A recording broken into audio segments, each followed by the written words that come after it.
Hi and welcome back to Cheeky Crypto. My name is Nick and today guys we're jumping down into the world of Ethereum, taking a look at what's been going on most recently and what I think might actually happen next. Now as I get into this video, if you find it useful and informative, hit the like button. I really do appreciate that. If you happen to be new to the channel, then why not go ahead and subscribe, tap the bell, select all notifications, and in doing so you will be kept up to date with absolutely everything that we do here at Cheeky Crypto.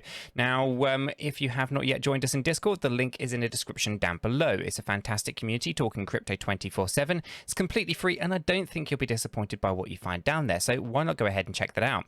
You'll also find in the description down below links to our Patreon services where we offer a lot more for our Patreon members via Discord. This is everything from buying and selling alerts, staking alerts, project reviews, trading, 2 AMAs weekly, and a whole host of additional benefits. If that's your bag, why not check that out? And in the description below you'll find the new Cheeky podcast as well, a fantastic way of staying up to date with everything crypto on your commute to the office. Why not check that out as well? Okay guys, let's waste no more time though. Let's jump into this. Ethereum paired up with USDT on the hourly chart. Binance is the data source, and well, things did escalate quite quickly yesterday.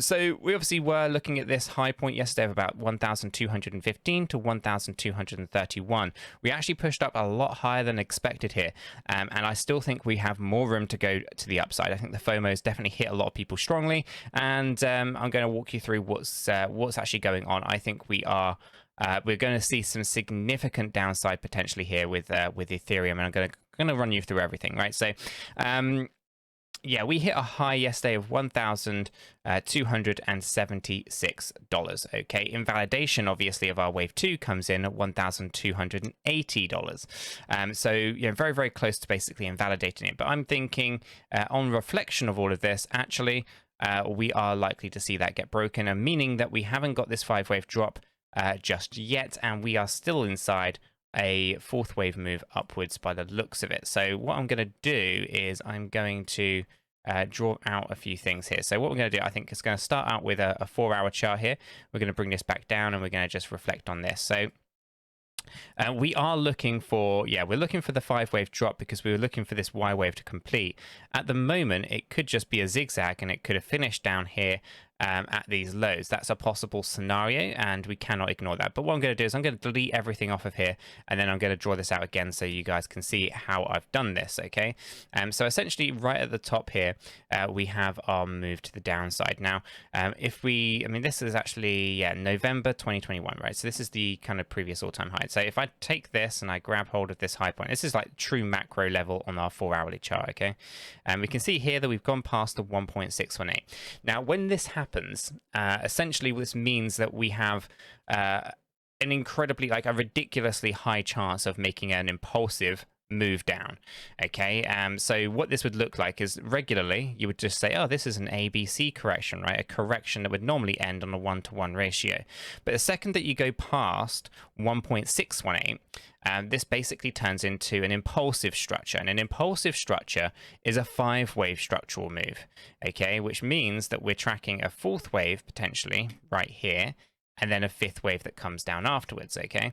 Now, I've been speculating recently, and I say speculating, I've been following the wave counts recently that basically tell us that we had started our 5th wave down, okay?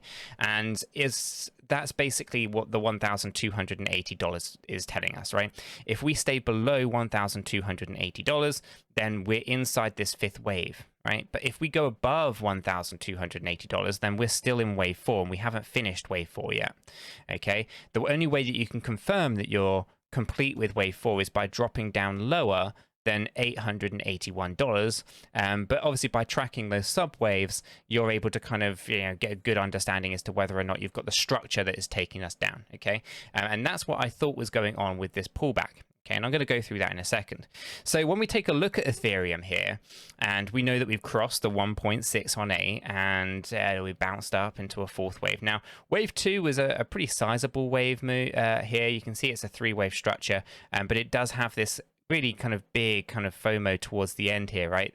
The end is in, right? The bottom's in, the correction's over. All these kind of common things. Now, what I'll do is I'll show you a couple of things, right? We have the same terminology that's getting thrown around quite a bit across Twitter and Facebook or Instagram and YouTube is basically we're setting higher lows, right? Higher lows, fantastic. But it's not just higher lows, we're also setting up these fantastic higher highs as well, right? So the bottom's definitely in, we're definitely done with it, right? That's kind of the terminology. Wrong, because in fact all you've got here is a bear flag, right? The volume coming in on a pole taking us down, and then a flag coming across here, and then bam, you got a breakdown again. So higher lows and higher highs, they're really bad kind of ways of kind of indicating a directional move. Okay, that isn't going to help you understand what's going on. So yes, we're setting up some higher lows and some higher highs, but again, that's not really indicative of telling us what's actually going on here. So obviously I'm using Elliott wave theory, which is obviously relatively complicated to understand, but once you get your head around it, I think it's quite simple, and it's tracking people's behavior as people are emotionally reacting to Fibonacci based numbers. And with Elliott wave theory, people follow a specific pattern. They either go in 3 waves or they go in 5 waves, okay? And you can roll that up into multiple different subwave counts where you might see a 5-3-5-3-5 or a 3-3-5 or a 5-3-5. Essentially, you're tracking how people are resonating when people feel emotional that something is overbought or oversold. And obviously we use a stochastic RSI for that. So when I say overbought, oversold, it's overvalued or it's undervalued, or I can get it cheaper, I can get it, it's going to the moon, all these kind of emotional reactions. So what we've got here for Ethereum essentially is an extremely emotional market. Extreme fear setting. We've pulled back down past 1.69. Now when you do that, you have this bounce to the upside. Now typically the wave 4 goes to 38.2% of wave 3. Okay, it retraces 38.2%. Okay, so if I grab that, now this is just typical movements. It is no guarantee. Actually, I'm going to flip that around the other way. One sec. If I grab hold of this high point, I'm just going to grab it here and put it to the bottom here. Okay, so if that is to be the case, then based on these current lows, if we were to go to 38.2% retracement, then Ethereum could surge up to 1,500. That's kind of, a typical area that you might consider. However, when you actually take a look at this wave 4 in detail from a sub-wave count, I don't think we're going to get close to that. I think we're going to get maybe 1,400 if we're lucky. And I'll go through that in a second. And so essentially that's kind of where you look at right now. What would we need to see to basically prevent this 5th wave coming in, right? What would prevent Ethereum falling down? Well, to do that, really from an Elliott wave theory perspective and the psychology of people reacting emotionally to price movements, essentially what we need to do is we need to move the price up higher than this wave 1 low, because wave 4 is not allowed to cross wave 1. So for that, really, the price movement of Ethereum has to go up higher than $2,159, okay? And, that's a pretty significant bump. And if you're up there, absolutely, categorically, we can say that there's no 5th wave low within this structure, okay? That's a pretty obvious thing. It does not necessarily mean that you can't come back down and you can't go down into lower lows. It just means you can't do it with this structure, okay? And of course, by the time you get up there, you're really hoping that you've kind of got the right structure to say that we're entering into a bull market. Yes, the bull market would end at the end of a bear market, which, if this is the bottom here, then the bear market's over, right? These are the things that we have to understand from a just purely logical perspective. There is no middle ground. You either are bull or you are bear, right? And if you're not going into new lower lows, then essentially you are in the macro bull, okay? So and I say I'm still thinking we're going down. I'm bearish right now, not bullish. So I know I could be wrong on that, of course. It's just my opinion. I'm not a financial advisor. I can't give you financial advice. Nothing in this video should be considered financial advice. Do not buy, sell, or trade on anything I say in these videos. You should absolutely do your own research and come to your own conclusions and consult your own financial advisor if you have one. All I'm saying here is I think the data suggests to me that we have a higher probability of moving down than we have moving up. Okay. However, there are some micro movements because of the FOMO activity yesterday that are indicating to me that this wave 4 might not be over. Although only when we push past 1,280 can we be confident on that. Okay, so with that being said, you kind of now understand, right? From looking at this, we are tracking down. This is a trend-based pattern where we are trending to the downside, even though there's a short-term push to the upside that we had over this side here, and potentially what we're having right here does not rule out a lower lows. Okay, they are highly likely in my opinion. So knowing these things, we can now dive down into what is going on over here. Okay, so let's jump into this. Let's jump into our hourly chart and just expand this up. Okay, so knowing that we have our lows down here at 881 according to Binance, the obvious move, and I'm going to take this from a macro first, and then we'll break it down from there. Okay, so we know that we're in a fourth wave on our, let's call it daily chart. Okay, and then of course, you know, we bring this down. Now this is our first movement to the upside, right? And if I pull that right in there, there we go. So essentially this is our first movement. Now, if that is an entire wave and it wedges 100%, we move our fib over to this bounce to the downside, okay, where we then move on up. And here you can see that our 1-to-1 ratio, which is a typical ABC structure, usually our C wave goes typically to a the same measurement as our A wave, right? A 1-to-1 ratio. 100% of our wave 1 becomes 100% of our wave C. So if I map this up, what you've then got is you've got this kind of A, B, C structure where we have our upper limit at $1,450. I say upper limit, but you know, the theoretical limit there. Okay, now this is 1 degree lower than our wave 4. Okay, so what I mean by that is it's 1 sub-wave count lower than wave 4. Okay, we call it degrees with Elliott wave theory. And by the way, guys, if you want more information on this, join us in Discord. We've got materials on the Elliott wave theory that will help you understand what is actually going on here from an Elliott wave theory perspective. Now, what we need to do is we need to track this movement to the upside here, right? Because this is very much potentially an impulsive structural move upwards that is then basically telling us that we've kind of got this move up, right? So we have 3 waves up here, and what will have to be considered 3 waves to the downside, even though I measure this out as a 5-wave structure move, you wouldn't normally expect to see that there. So I would have to consider that as a 3-wave move, not a 5-wave move, if we go up higher than $1,280, of which, guys, is because that is the high wave A just here. Okay, and we fell just short of it by $4.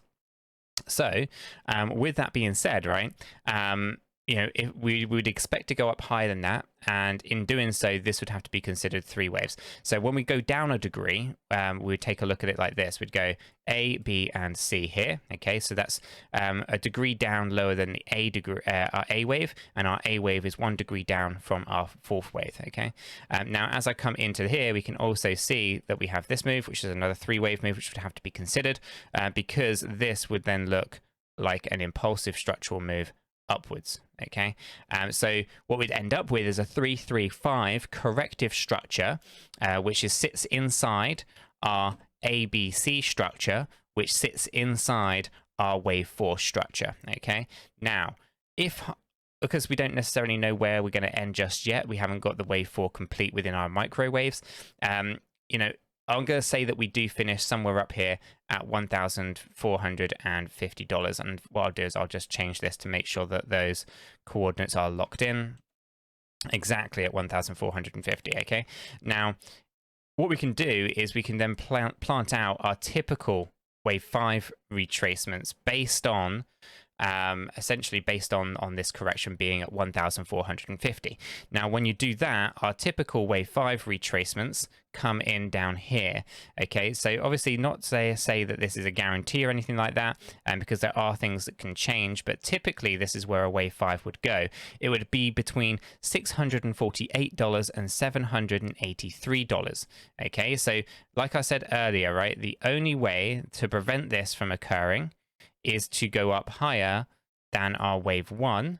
Okay, let me just change this as well. So this is 783.80 on that one. Okay, so the only way to prevent this, if I come back up into our 4-hour, pull this back down, is to go up higher than $2,159. Okay, so when we review this entire thing, right, higher that wave 4 goes, the lower that wave 5 goes, because they relate to each other. And if we go up higher, then essentially it means that the price of Ethereum is going to crash hard. The only way to invalidate those crashing, that crash and that price action to the downside, is to push the price up higher than 2,159. Failing to do that just means that we have to finish this wave structure off by dropping down lower. Okay, now we do estimate here that, based on the momentum indicator, specifically on the hourly, I would say that we are likely to push up higher, where I do target $1,450 and before we actually start to bring this back down. The subwave counts, though, are more important than this macro 1-to-1 ratio, so do expect it to be somewhere potentially even lower than this, but just slightly higher than 1,280 to finish off that structure.